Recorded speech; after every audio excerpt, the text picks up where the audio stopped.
Irmãos, graça e paz, tudo bem? Passando aqui para deixar uma mensagem muito rápida para você. Eu sei que o evangelho hoje que nós estamos ouvindo muitas das vezes é um evangelho de facilidade, um evangelho de massageio de ego, onde a partir do momento que você aceita Jesus, as coisas vão melhorar para você, as coisas vão mudar para você. Se você fizer tal campanha, as coisas vão mudar na sua vida. Se você fazer certo tipo de doação ou dizimar, você será abençoado. Queridos, em momento nenhum, Jesus ele nos disse isso. Em momento nenhum, os apóstolos nos disse isso. Em momento nenhum, de Gênesis a Apocalipse, a palavra do Senhor nos diz isso. Nós vemos Pedro sendo perseguido juntamente com João, preso por anunciar a Cristo, chicoteado. Nós vemos Paulo perseguido, apedrejado, chicoteado. Nós vemos Tiago, nós vemos os apóstolos sofrendo perseguições por falar de Cristo. Nós vemos que eles não tinham riquezas.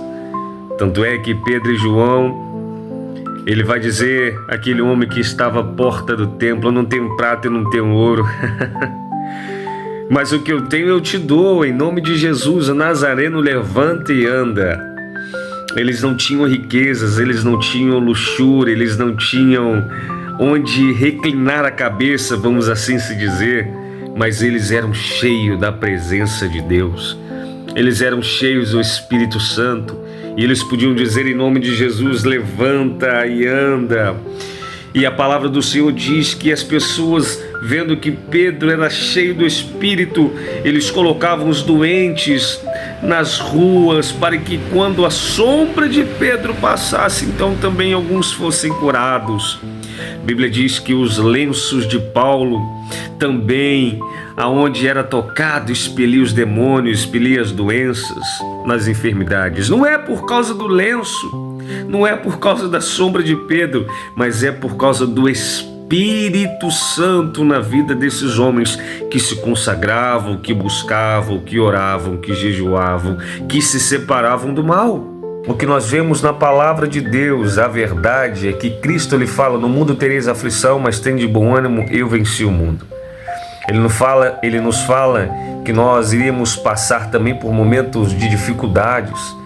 Uns seriam lançados nas prisões, outros seriam mortos, outros seriam perseguidos, mas ao que vencer, ao vencedor, aquele que resistir, aquele que for fiel, aquele que for até o fim, aquele que perseverar. Por isso que a Bíblia diz que a salvação é pela fé, mas também é tomada por esforço todos os dias. Esforço de você lutar contra as suas próprias vontades, esforço de você lutar contra os seus próprios desejos, esforço de você lutar contra as perseguições do mundo, que o inimigo usa essas pessoas. A nossa luta não é contra o vizinho que está falando mal de você.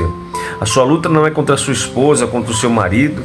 A sua luta não é contra aquela pessoa que está perseguindo você, mas a sua luta é contra os principados e potestades que usam essas pessoas, que dão legalidade a ele, que usa essas pessoas que não se consagram, que não lê a palavra, que não se guarda, que não abre o coração para o Espírito Santo moldá-las à sua imagem e semelhança, que elas ainda estão presas com os pensamentos nas coisas materiais que passam. Queridos, o que eu quero dizer é que muitas pessoas gostam de aplausos, gostam de igrejas lotadas, gostam de pessoas que pregam bonito, que louvam bonito, mas esquece o essencial, que é o Espírito Santo. Esquece o simples, que é como Jesus nos disse e nos ensinou: entra no teu quarto, fecha a tua porta, ora em segredo, e o teu pai que te vê orando em segredo te recompensará. A palavra do Senhor nos diz que primeiro nós devemos nos humilhar perante a face do Senhor, para entrar no nosso quarto, nos rasgarmos perante a Ele. Você não precisa de alguém vir sobre você e colocar a mão sobre a sua cabeça para você ser abençoado. Você não precisa subir monte, descer monte para você ser abençoado. Você não precisa fazer campanha de segunda a segunda. Você não precisa de fazer coisas absurdas que muitas das vezes você vê alguém fazendo ou alguém pedindo para você ser abençoado. Conforme eu disse, Deus, muitas das vezes, Ele não vai livrar você da fornalha, mas vai te livrar na fornalha. Deus, muitas das vezes, não vai livrar você da cova do leão, mas vai te livrar na cova do leão. Muitas das vezes, Deus não vai te livrar da prisão, mas vai te livrar na prisão. Muitas das vezes, Deus não vai te livrar de, por exemplo, ir no hospital, mas vai te livrar no hospital.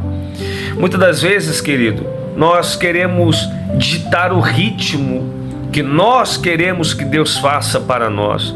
Senhor, eu quero ser abençoado dessa forma. Senhor, eu quero que tal porta se abra. Senhor, eu quero que esse casamento aqui seja para mim. Senhor, eu quero que esse trabalho seja para mim. Nós não perguntamos, Senhor, é da sua vontade esse casamento aqui para mim? Que eu me case com essa pessoa? Senhor, é da sua vontade que eu trabalhe nesse certo local? Senhor, é da sua vontade que eu louve dessa forma? Senhor, é da sua vontade que eu pregue dessa forma? Senhor, é da sua vontade que eu vista roupas dessa forma? Senhor, nós temos que perguntar a Deus. Nós temos que colocar a nossa vida perante o Senhor. Nós temos que colocar os nossos pensamentos nas mãos do Senhor.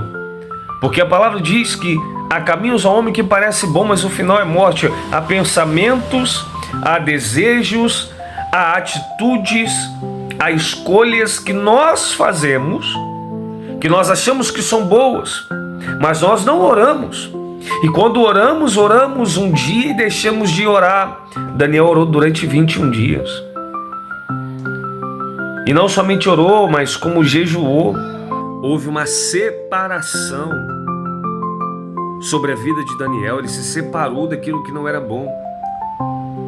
Ele desejou as coisas boas. E ele não somente se separou e desejou as coisas boas, como colocou em prática no seu dia a dia aquilo que ele almejava, que era a presença de Deus. Quando nós nos separamos do que não presta, quando nós desejamos o que presta e quando nós fazemos algo para alcançar aquilo que nós desejamos, que é se consagrar, vigiar, guardar os nossos pensamentos, guardar o nosso coração, buscar viver desde a hora que acorda, a hora da tarde, até a hora da noite, uma vida que agrada a Deus, pensando que Cristo ele está me vendo durante a manhã, Cristo está me vendo durante a tarde, Cristo está me vendo durante a noite. Eu vou guardando a minha mente, guardando o meu coração, guardando as minhas palavras, guardando o sentimento, vigiando os meus pensamentos, vigiando as minhas palavras, e eu vou sendo santificado pelo Espírito Santo. E aí sim, eu começo a enxergar as coisas que eu não enxergava antes. As coisas que eu não entendia, o Espírito Santo começa a me dar entendimento. As palavras que eu não conseguia ler de uma maneira clara, a partir do momento em que eu vou me separando, a minha mente vai se desligando, por exemplo, de Facebook, de Instagram, de TikTok, de YouTube, e a minha mente vai se ligando no céu. A minha mente está ficando limpa para que Deus ele possa falar e eu entender claramente. Porque Deus está falando, mas a nossa mente está tão cheia do nosso dia a dia que nós não temos lugar na nossa mente para entender o Espírito. Porque o Espírito fala ao nosso espírito que somos filhos de Deus. Entende esse mistério? O Espírito Santo fala ao nosso espírito e o nosso espírito nos dá o entendimento para que nossa faculdade mental, a nossa alma, a sede das emoções, possa entender a vontade do Espírito.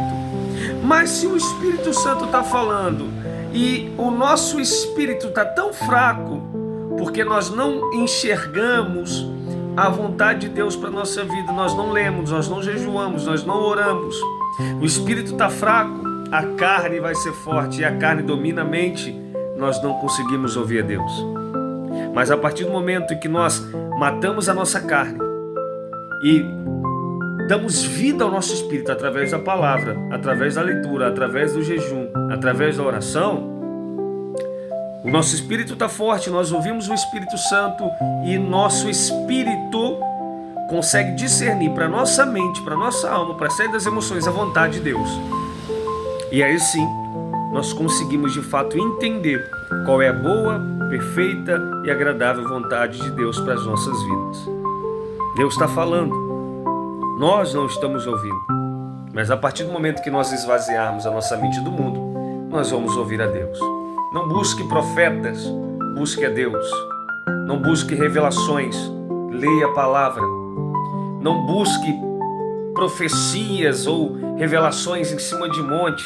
Entra no seu quarto, dobra o seu joelho, jejue, consagra sua vida ao Senhor, porque grandes coisas tem o Senhor para todos os que o buscam. E os segredos do Senhor são para os que o buscam e são para os que o temem. Deus abençoe a tua vida, em nome de Jesus.